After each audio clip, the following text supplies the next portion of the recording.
एक किसी युवक को ऐसे लंगड़ाते हुए चलते देखा एक साधु ने और पूछा, भाई क्या है, अब से ढंग से चला नहीं जा रहा है और आप कर क्या रहे हैं? तो उसने कहा, महाराज यहाँ एक कांटे थे, मेरे पैर में चुभे हैं। तो साधु ने, कांटे तो नहीं दिख रहे हैं। बोले, सब वो झाड़ियां तो मैंने उखाड़ कर फेंक दी, अब कांटा कोई नहीं है यहाँ। तो फिर क्या कर रहे हो? बोले, इनकी जड़ें उखाड़ रहा हूं, ये फिर से न उपज जाएं, ये फिर से न उग जाएं।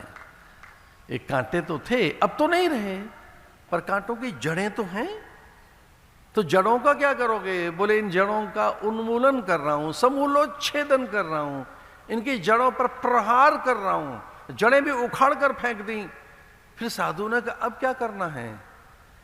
उसने कहा, जड़ें तो उखड़ गई हैं, पर अभी बीज इसमें पड़े हैं, इसलिए लवण डालकर, नमक डालकर मट्ठा उलीच रहा हूं, छाछ डाल रहा हूं इन जड़ों में। विषैली जो कटीली झाड़ियां होती हैं, तक्र से उनका नाश होता है। तक्र, आयुर्वेद में तक्र विषनाश के लिए बताया, डिटॉक्स।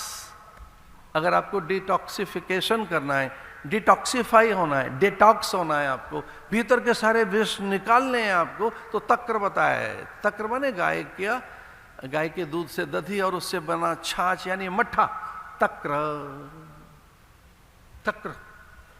तो तक्र बहुत सी विषैली चीजों को निकालता है, उन्माद को, अनिद्रा को, उद्वेग को, और तो और अवसाद को भी। वो तो गाय की जो सांस है वो भी अवसाद से दूर करती है, अनिद्रा से।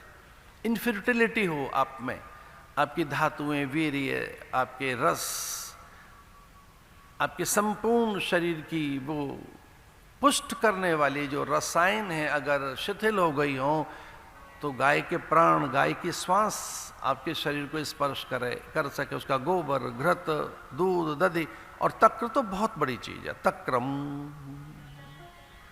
बहुत बड़ी चीज है तक्र। तो वो मट्ठा उलीच रहा था और पूछा साधु ने, ये क्या कर रहा है? बोले, महाराज जड़ें उखाड़ दी, कांटे, कटीली जाड़ियां फेंक दी, पर बीज तो पड़े हैं ना, अभी हरे भरे हो जाएंगे बीज फिर से, और जैसे बीज हरे भरे होंगे फिर से कटीली झाड़ियां, फिर से कांटे पैदा होंगे।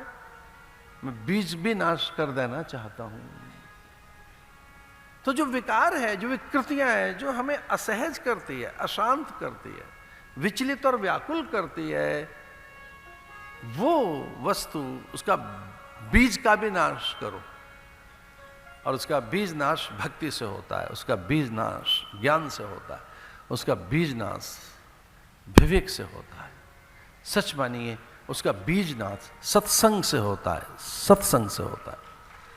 लगातार, निरंतर, अबाध आप सत्संग करते रहे महापुरुषों के संग, तो आपके अज्ञान की जड़ें नहीं रहेंगी, बीज नहीं रहेंगे।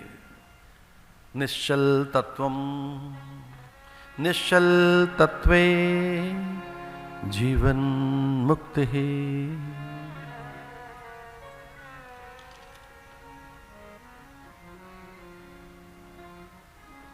इसलिए मन को शांत करने के लिए, सहज करने के लिए, इसकी चिकित्सा करने के लिए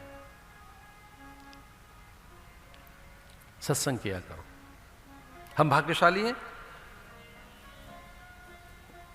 भगवान की कथा का श्रवण कर रहे हैं।